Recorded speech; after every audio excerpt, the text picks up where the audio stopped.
في أسئلة كتير جات لنا عن مشروع مهني 2030. في الفيديو ده هنجاوبكم على كل الأسئلة، ومعانا أول سؤال وبيقول إيه هو فايدة الاعتماد ده؟ أول حاجة إن الاعتماد ده هيساعدك إن أنت تاخد شهادة معتمدة وموثقة من وزارة العمل المصرية بالتعاون مع مؤسسة طفرة. كمان هتقدر تحصل على شهادة قياس مهارات، وهتقدر تاخد شهادة ببيان الدرجات مختومة بختم النسر، وأهم حاجة كارنيه مزاولة المهنة اللي هيساعدك إن أنت تغير المسمى الوظيفي في البطاقة. سؤال تاني بيقول هو فعلا الشهادة معتمدة ومضمونة من وزارة العمل؟ طبعا الشهادة معتمدة ومضمونة من وزارة العمل بالتعاون مع مؤسسة طفرة، وكمان بتقدر توثق الشهادة في الخارجية في حالة السفر للخارج. من الأسئلة الكتير اللي جات لنا يعني إيه مشروع مهني 2030؟ ده مشروع أطلقه الرئيس عبد الفتاح السيسي رئيس الجمهورية بالتعاون مع السيد حسن شحاتة وزير العمل، بهدف تدريب 1,000,000 متدرب سنويا عن طريق تأهيلهم لتلبية احتياجات سوق العمل داخل مصر وخارجها. ومن الأسئلة المتداولة اللي جات لنا هو يعني عشان اسمه مشروع مهني 2030 معنى كده إن أنا بشتغل في سنة 2030؟ لا طبعا، حضرتك بتقدر تشتغل بعد حصولك على الشهادة، لأن ده مشروع أطلقه الرئيس عبد الفتاح السيسي ودي رؤية الرئيس والدولة. في سؤال بيقول وأنا ينفع أطلع كارنيه مزاولة المهنة من غير ما أطلع الشهادة؟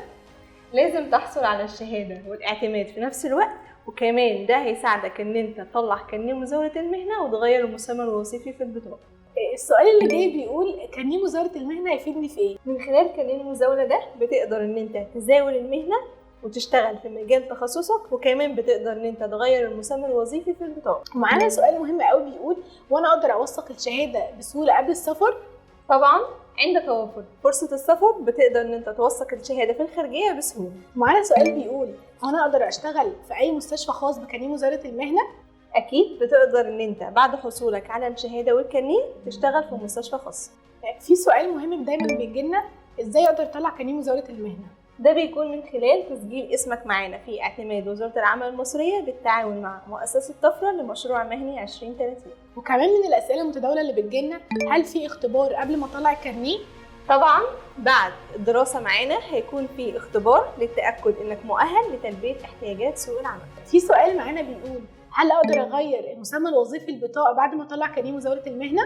طبعا بتقدر ان انت تغير المسمى الوظيفي في البطاقة بسهولة. هل كارنيه مزاولة المهنة متاح لكل الاقسام؟ طبعا ده هيكون متاح لكل الأقسام زي خدمات طبية، أشعة، تحاليل، صحافة وإعلام، إدارة أعمال، علوم الحاسب والذكاء الاصطناعي، مساحة، بترول، وضيافة جوية، وده هيكون من خلال اعتماد وزارة العمل لمشروع مهني 2030. السؤال الأخير بيقول كارنيه مزاولة المهنة مدته قد إيه وفعلا بيتجدد كل سنة؟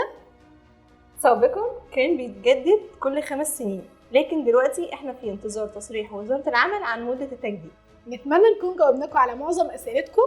لو انتم من طلابنا أو خريجينا وحابب تستفسر عن أي حاجة تقدر تتواصل معنا من خلال رسائل الصفحة أو الأرقام اللي هتظهر قدامكم على الشاشة.